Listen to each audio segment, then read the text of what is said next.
other people sometimes. Hey, you. Hey, what's new?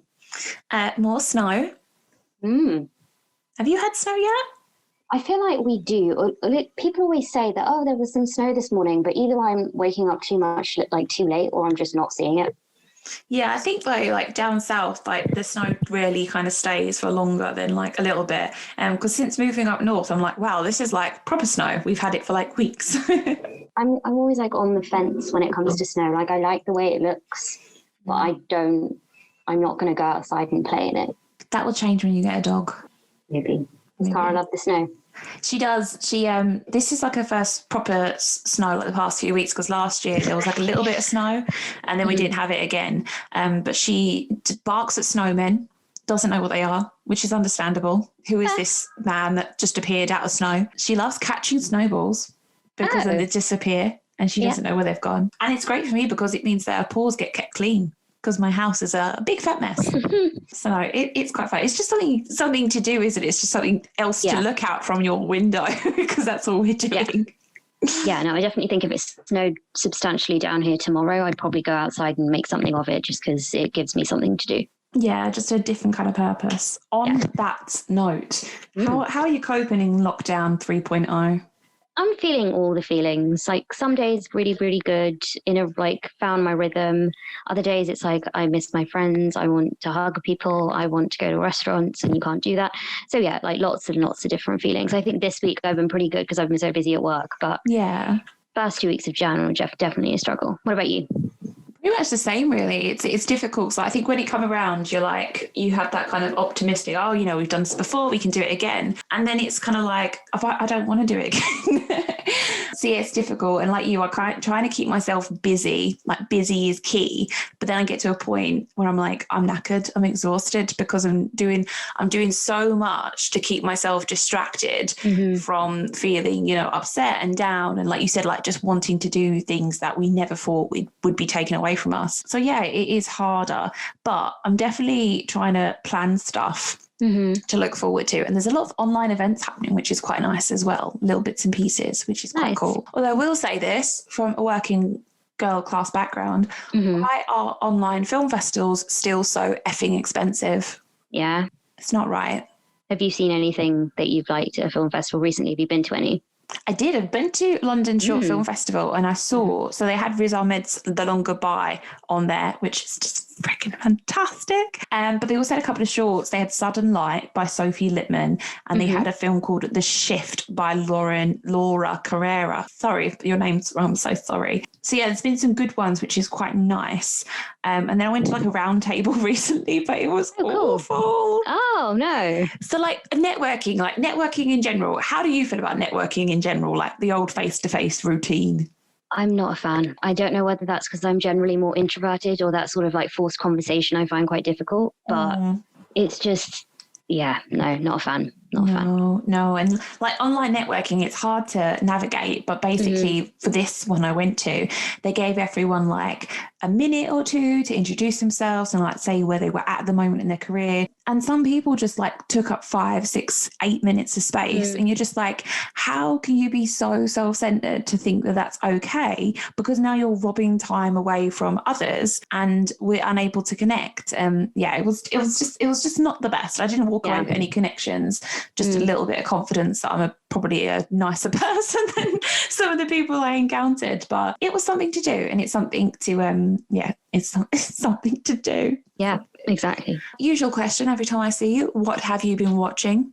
What have I been watching? Oh, Riverdale. So this is for Courtney. I'm halfway through season 2 and it is getting batshit. Like it's happening. Okay. It's, for the minute, I'm kind of enjoying how unhinged it is, but I don't know whether, because I know it gets much worse judging by what people say. I don't know at what point I'll be like, this is too much. So I've been watching Riverdale and I've also been watching The Best Leftovers Ever, which is an Ashton recommendation. Yeah. Basically just people cooking food made from leftovers. It's got Jackie Tone from Glow in it. That's been me. That's been me.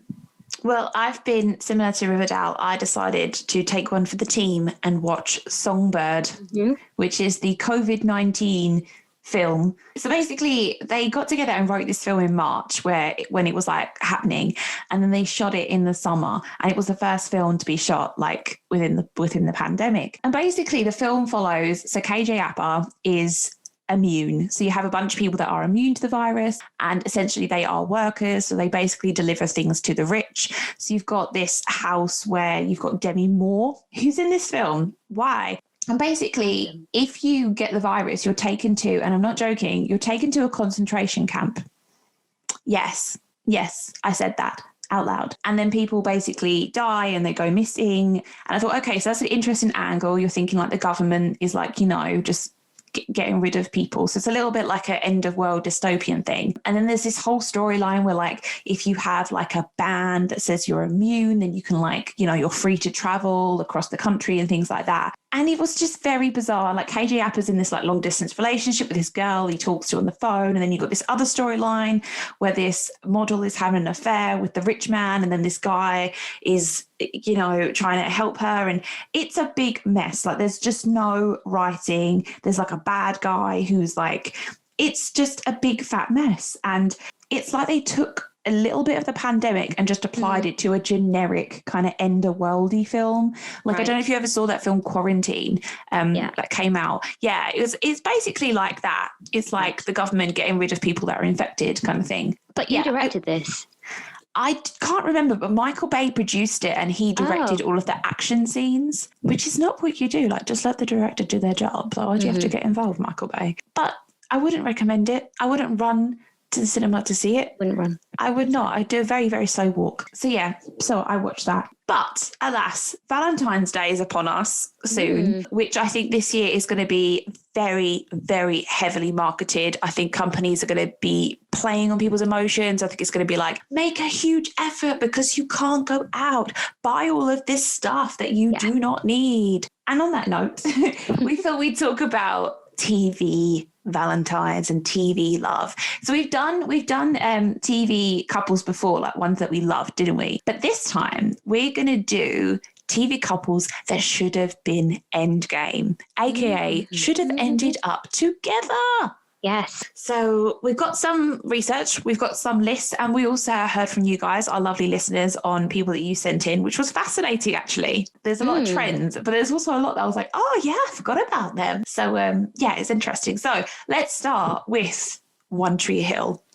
Do you know what couple I'm going to talk about here? I think so. Yeah, it's Brucas, it's Brooke, it's Lucas. So yeah, so One Tree Hill, obviously the main kind of love story within One Tree Hill is probably Peyton and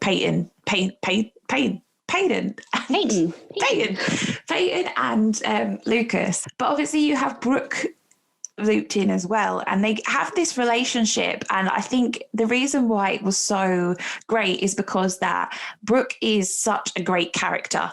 And I think with a great character, you want to have a great love interest. And as kind of boring as one-dimensional as Lucas is now, when you kind of think back, obviously when I was like 12, I thought it was amazing. I thought it was so deep. So deep. Like, oh, he writes and he plays basketball and he doesn't have a lot of money, but he was pretty one-dimensional, let's be honest. Yeah. Yeah, let's be honest. But yeah, Brooke and Lucas, they were just a really great couple because he was so kind of motivational for her. Like he wanted to push her in ways. And I think he was that kind of cool boyfriend that, you know, he was good looking, but also he was very emotional. And she was such a great character. And the whole kind of love triangle thing at the start was interesting. But then I think after they got past that, Brooke and Lucas were a really great couple. And I was really excited to see where they were going to go in life. And then Sophia and Chad Michael-Murray got divorced, which, let's be honest, this is probably why they broke up within the show, which is interesting. What did you think about this? Because the drama, this was kind of like the first big drama we had, like, aside from like Hilary Duff and Aaron Carter and Lindsay Lohan. This was like the first teen Hollywood drama we had. I didn't follow it so much when the show was airing. I felt like it wasn't really in my view at the time, but I kind of didn't like him because he apparently cheated on her, didn't he? He did. Do you remember who with? Wasn't it like an extra who played a cheerleader on the show or something? No, it was Paris Hilton. What? I wish you could see Netta's face right now because you just had the look of disgust on your face. I feel like I'm seeing the world differently all of a sudden. So, you know, they did that movie House of Wax together. Yeah. Oh. I know. But I mean, to be honest, like the relationship wasn't really long. Like obviously they met on the set of the show and then they got married like a year later. But do you know how he proposed to her? I'm sorry, I'm just very emotional. So they were on holiday in Australia and he filled a tennis court of 20 bouquet of roses and 500 lit candles to spell out like, will you marry me? I love that. It was so romantic. But then obviously he cheated on her because he's a man. And she, bless her, she filed for an annulment and cited fraud, which I love. This man is fraudulent. You cheated on me with Paris Hilton. You're fraudulent. And that got denied. They had to get a divorce. But she said she felt pressured into marrying him. Oh. Yeah, it's hard. And this quote really stuck with me, but she said, it was not a thing I really wanted to do because how do you let everybody down? When you have bosses telling you that you're the only person who can get him to work on time and 200 other people either get to see their kids at night or don't because their days start on time. So she was forced into this and that's a big thing. It sounds like such a dick. Yeah, honestly, like if you have to have your wife bring you to work, like unless I mean, One Tree Hill was huge. Like I know that some of our like younger audiences probably haven't watched it, but it was a huge thing. Like back then, it was like the OC, One Tree Hill, Dawson's Creek, like they were the big teen dramas, and he just sounds like an ungrateful dickhead. Mm-hmm. He sounds like someone who very much leaned into him being this like teenage heartthrob, suddenly had all of this opportunity fall in his lap and didn't handle it the best way. Hugely. It was horrible. And I think that within the show, it's hard because I think they would have ended up together if that drama behind the scenes wouldn't happen. And I know now this is why a lot of people, I think some shows are putting like clauses in contracts where you can't date each other because there's not a single teen show where the co-stars haven't dated. We will discuss this later. Yeah. There's not a single one where they haven't dated. Riverdale, they dated. 90210, they dated. Gossip Girl, they dated. For me, I loved them then, but looking back, I'm glad that she kind of went on and did other things. Brooke and Sophia. Yeah. I love Julian and I love that the life Brooke made with Julian. So yes, I'm pretty happy with it. Mm-hmm. Me too. I think the only thing that I would have probably loved to explore is if the kind of endgame couples were Brooke and Lucas and Peyton and Jake. Because I love Jake. Yeah. Jake was so great and I really loved them. And it was a very troubling story, like a single dad and Peyton was going to become like a stepmom at 16. But, it worked for them. It worked for the time. But yeah, I think that was like the original breakup of co-stars that I was like, oh my God, the drama. But it was really ugly. Like they said that Sophia said that the producers like ran TV ads about them breaking up to kind of get people to watch the show, which is a lot on young shoulders because she was quite young when the show was coming out, Sophia Bush. So yeah. Disappointed. If you haven't watched One Tree Hill, you can watch it on all four, by the way. I heavily recommend. It's teen drama city, basketball and drama. Nathan and Haley, Endgame. There's no Chris Keller on this list. Let me just tell you that. No Chris Keller. No Nanny Carey. Nanny Carey. Oh my God. She was batshit. Remember when she got in the shower with him? Oh my God. Oh my God. Whenever she turns up in other shows as well, because I think she was in The Vampire Diaries and she was in Pretty Little Liars. And every time I was like, oh, not this bitch again. Mm-hmm. Don't trust you. Don't trust you. What's next on our list? Next up, we have Rachel and Joey from Friends. So I will controversial. I'm not invested in Friends at all. So it's like, I know a lot of people feel really strongly. I just don't. So, tell me what you think. It's difficult because it was so late, wasn't it, in the series? Yeah, because this was like season 8, season 10 that they started to explore this relationship with Rachel and Joey. And I think by this point, everyone was very, or it felt like everyone was really committed to the idea of Rachel and Ross being together, even though Ross was a dickhead. Like, I'm sorry. If you liked Ross, that's your problem. I will say that very strongly. But yeah, so, Can I just say, I love that you're like, I'm not very invested in Friends, but Ross is a dickhead. Is. I mean, from like the bits that I've seen, I think I've probably watched seasons 1 to 10? Yeah, 10. Once through, but I've never revisited episodes. But yeah, so they're like Rachel and Joey's arc developed from about season 8, season 10. Joey So from what I understand, started to develop feelings for Rachel quite late on, in the way that Monica and Chandler's relationship, like they didn't like each other in season 1. It's something that happened as the seasons progressed, which is cool, I think. Yeah. Because that happens sometimes when you've been friends with someone for a really long time, and then like, the switch flicks. Oh yeah, scary.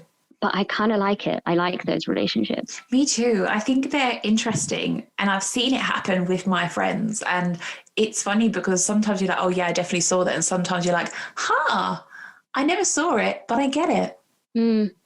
Yeah, no, exactly. So yeah, like Joey stated a few times that this relationship with Rachel was the first time that he'd like ever been in love with a woman, which is a big deal for Joey because he's been with so many women throughout the whole show.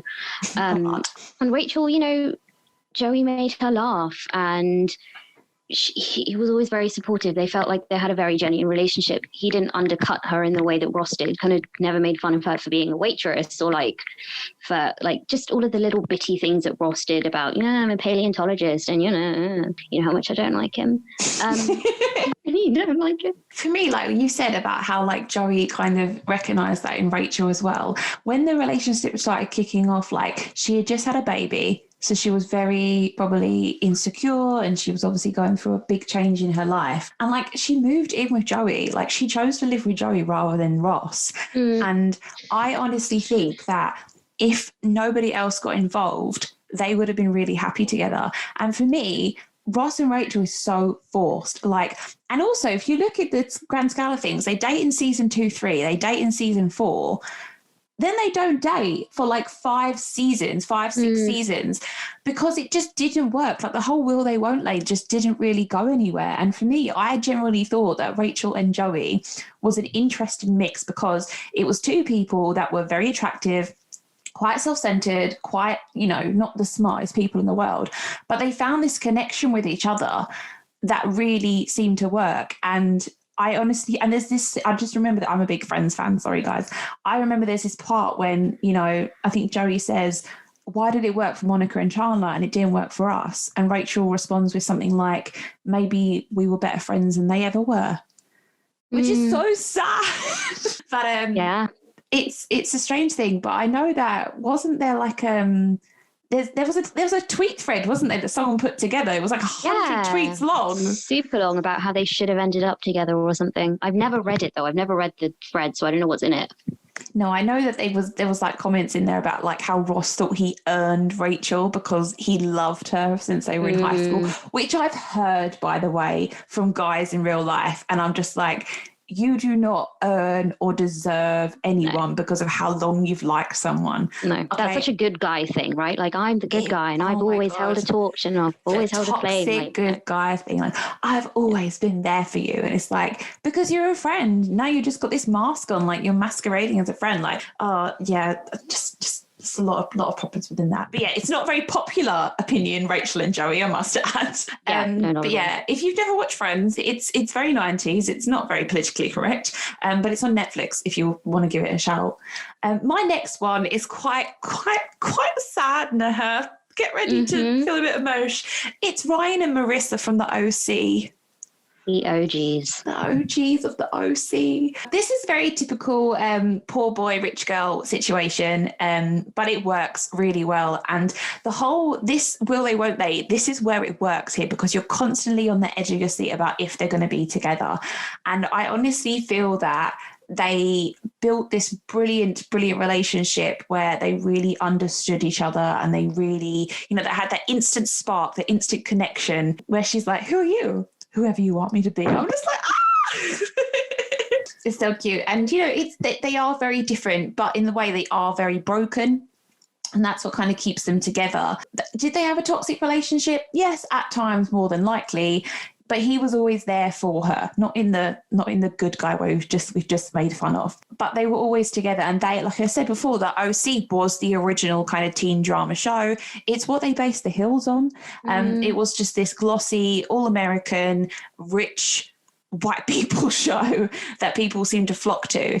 And as much as Summer and Seth were like a very great couple, everyone was really rooting for Ryan and Marissa. And then she just died. Yeah.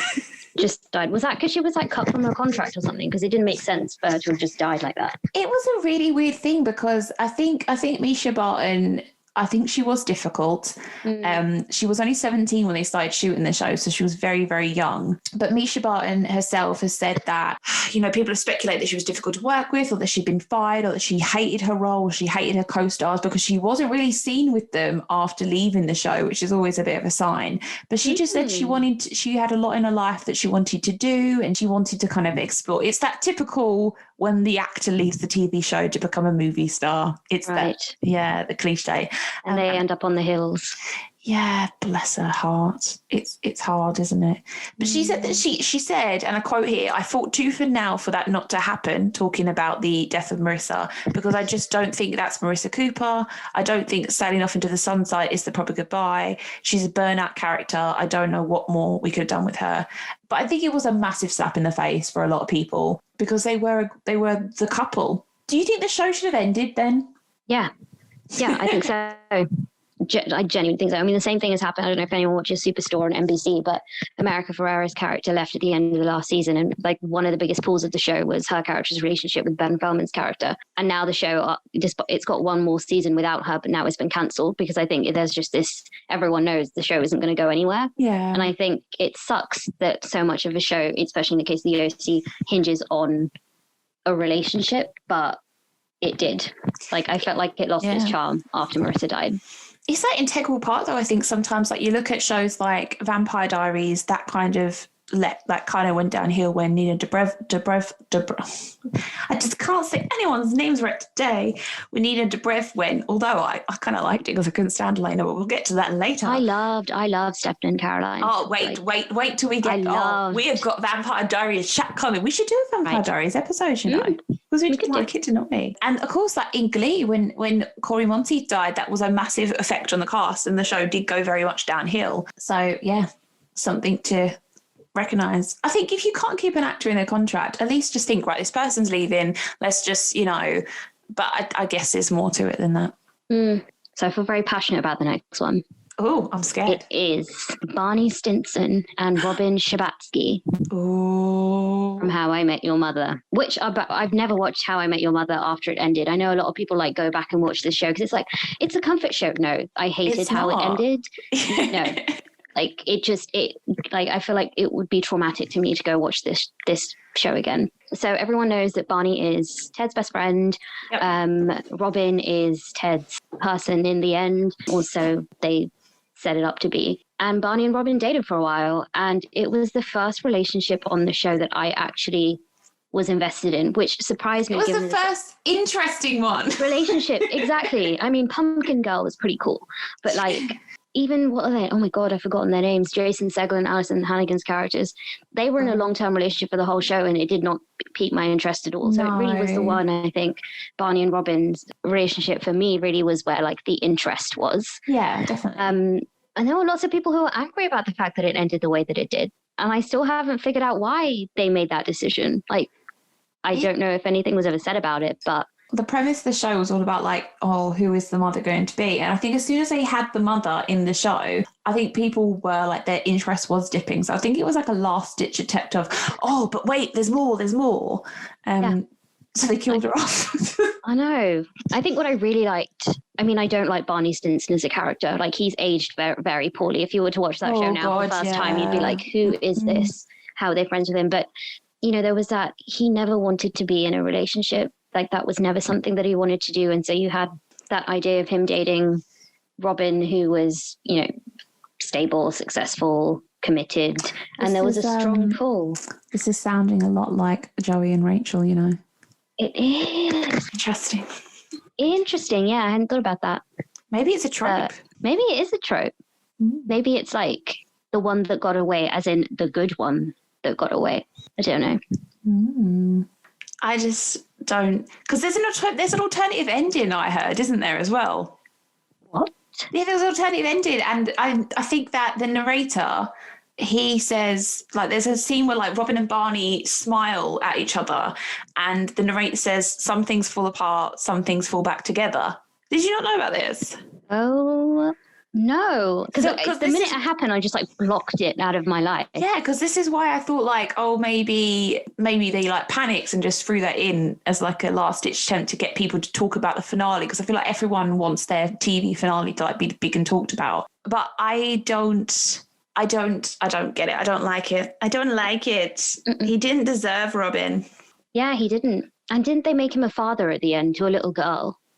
Yeah, I just don't get it. Like like you said, the whole point is that Barney never wanted a relationship, never wanted children. And to be honest, in the sense of things, like normalize women not wanting children in TV. Like, and I think that could have been just them. Like their lives could have just been them being sarcastic and witty and taking the piss out of each other. So yeah, that's a huge one. I think a huge one. Yeah, if you want to go watch How I Met Your Mother, it's on Netflix. So enjoy being disappointed. Enjoy being disappointed. And the next one I'm going to talk about is from Pretty Little Liars. And this is the reason why I stopped watching the show, as well as the fact that, it's batshit crazy, which I think I talked about last week, so I won't repeat again. But the relationship I want to talk about is Emily and Maya. This was the kind of lesbian relationship in a teen drama show that we had for a few years. So this is 2010, isn't it? And I just really love this like meet cute situation, like are they neighbours? No, she moves into Alison's old house, Maya, and they start to, bond, and they talk about Alison's death. And for me, like, it's just lovely that Emily had someone to speak to. That they've got that really lovely little relationship where, Maya's very confident with her sexuality, but Emily's not. So they start to like slowly become a couple. And yeah, it was really sad. And then they just sent Maya to rehab. It's just a big cop out, and then Maya comes back, and then Maya runs away, and then Maya's murdered. Yeah, it's very, very, very Pretty Liars-esque storyline. Unhinged storyline. But I really, really loved it, and I would have really loved them to have that kind of strong relationship. For me, what I've noticed is that I always love original couples in TV shows. Like, I just love the people that are together at the start. Maybe because that's when like the TV show's good. Interesting. Yeah. Yeah. Maybe before the drama starts, like I just love that kind of, before like you hit like the peak of storytelling. I'm like, no, I just want to stay here in, the exposition stage and, focus on how lovely everything is. But yeah, I really love them. And I'm just very angry they didn't get back together because they killed her, and it was stupid and violent. It was violent. It was violent. But yeah, if you want to watch The Pretty Little Liars, God bless your soul. But it's on iPlayer and Sky Go, so enjoy. You're going to talk about Gossip Girl now, aren't you? I am indeed. Because there's a couple of couples in this show that couple. Ooh. Gossip Girl is that TV show who got every single couple like endgame wrong, like every single. And what's really interesting is because obviously there's a new Gossip Girl reboot, which by the way looks so much more diverse. Oh my god, so much more sort of like a representation of what being right now must look. They look 16. They look 16, yeah, exactly. And because of this new reboot, a lot of people are going to watch the old one. It's like people who didn't grow up with it. And it's interesting because so many people online are like, who is this Chuck Bass and why is Blair not with Dan? And I'm like, where were you people when I was fighting this fight on my own at like 17? And everyone's like, no chair. And I'm like, no chair. Like, no chair. You sit on the floor. But yeah, so obviously I'm talking specifically about Dan and Blair. The ship that I will go down with, who, when the series started, they were very much like strangers and they became enemies. Like they were very disapproving of each other, came from very different worlds. Poor boy, rich girl situation again, another trope. Exactly. And by poor boy, we just don't mean rich. I mean, he obviously lived in Brooklyn, he was fine. Like he went. Didn't they recently say that his apartment was like $1.2 million? Yeah. Eventually, they bond over mutual interests. They start working at the same magazine. They love the same sort of films and the same sort of art. They like going to the same galleries. So it really developed outside of the way that we'd come to know Chuck and Blair, which was very much fueled by plots and sex. Like that's all they did. They ruined people's lives and had sex all the time. Maybe that's why people like them so much. And obviously, Chuck was abusive. People don't like to talk about it, but it felt like he almost did rape Serena in that very first episode. He tried to sell Blair for a hotel. He punched that glass like window or whatever behind Blair and cut her in the face. Like people seem to forget this. But anyway, Dan would never do that.